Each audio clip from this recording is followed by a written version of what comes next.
खुलुमबाय गिबियावनो जोङो बिजेपि दोलोनि दिनै गफुर हालामाव जिखिनिया बिटिआरआव हाबसनदोंमोन 28 खान गामि बे गामिनि गासिबो बिजेपि दोलोनि जेब्ला कर्मकर्ता वर्कारफोर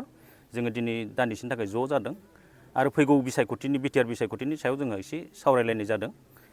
बे बिसायख'थिखौ जोङो बोरै थारमाने बाहागो लागोन माबायदि मावनांगौ जोंनि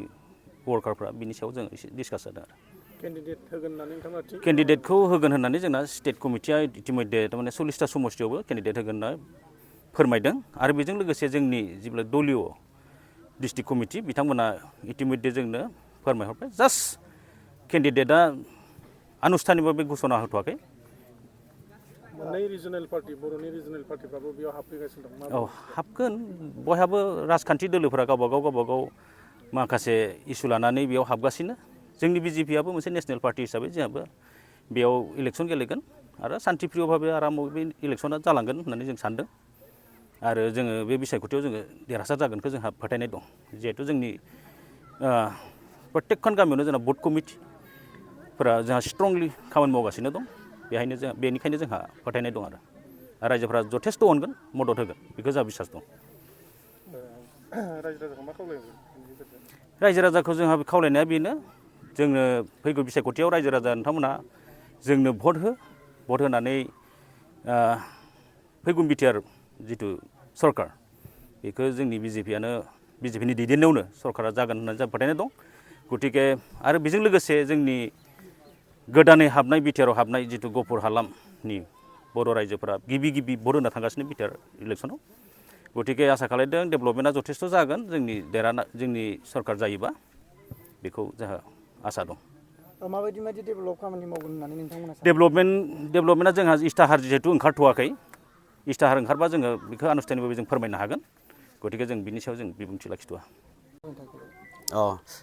गिबियावनो खुलुमबाय नोंथांमोनखौ दिनै जोङो जेसेबांनाखि जोंनि बिजेपि दलीय कर्मि दं जोंनि सिगांनि पुराना कर्मि आरो सिगां बिजेपिआव खामानि मावनानै जायनाखि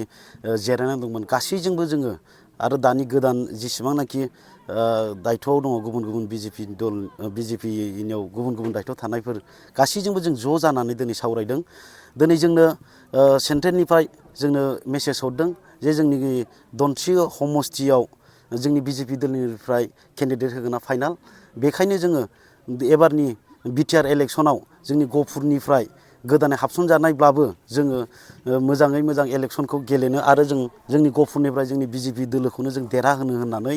जोंनि जेसेबांनाखि पुराना गोदान जेसेबां बिजेपि कर्मिफोर दङ जों ज' जानानै दिनै बे इलेक्सनखौनो जों गेलेनो होननानै आरो जों खौसे जानानै देरहाहोनो होननानै जोङो सावरायदों आरो बेखौ जोङो गोजौनिफ्राय जेसेबांनाखि जोंनो गाइडलाइन हरदों बे गाइडलाइन मथे जोङो खामानि मावलांगोन बिदि होननानै जोङो दिनै सावरायलायदों नोंथांमोननि पार्टियावहाय जि बिजाथिया देरहाब्ला रायजोनि माबायदि मोजां खामानि मावगोन होननानै बेखौ जोंना दा जों जेबो बुंनो हाथ'वा जिहेतु जों गोदानै हाबदों दा जों गोदानैसो हाबगोन एबार जों फार्स्ट बिटिआरआव भटसो होगोन बे देरहाखांनायनि उनाव जोंहा माबायदि जागोन बेखौ जोंनि दलीय हाइकमान्डआ जोंनो अर्डार होगोन रायजो राजाखौ मा खावलायनो सानगोन रायजो राजाखौ जों बेखौनो खावलायगोन जिहेथु जोंनि बिजेपि गभर्नमेन्टनि दिनाव दिनै बिटिआर सुक्तिया जादों बेखायनो जोंनि बिजेपि गभर्नमेन्टआ जोंनि बर' जाथिखौ दानिफ्राय नङा सिगांनिफ्रायनो जोंनि बिजेपि गभर्नमेन्टनि दिनाव बिएसए सुक्ति जादों बिटिसि सुक्ति जादों आरो बिटिआर सुक्ति जादों बेखायनो जोंनि बिजेपि गभर्नमेन्टआ जोंनि बर' जाथिखौ जाहाथे गोबां सापर्ट होबोनाय हिसाबै दा जोंखौ आरोबाव डेभेलप खामानि मावनायाव लोगोसे जोंखौ मदद होगोन बेखायनो जोङो जोंनि बर'फोर साफ्रोमखौबो जोङो गफुरनिफ्राय जोंनि धनस्रि समस्तियाव हाबनाय मोनफ्रोमबो गामिनि रायजो राजाखौ जोङो बिजेपि दोलोआव भट होनो जों खावलायगोन कनफार्म दासिम जायाखै जेला कनफार्म जायो गोजौनिफ्राय जोंनो खबर हरगोन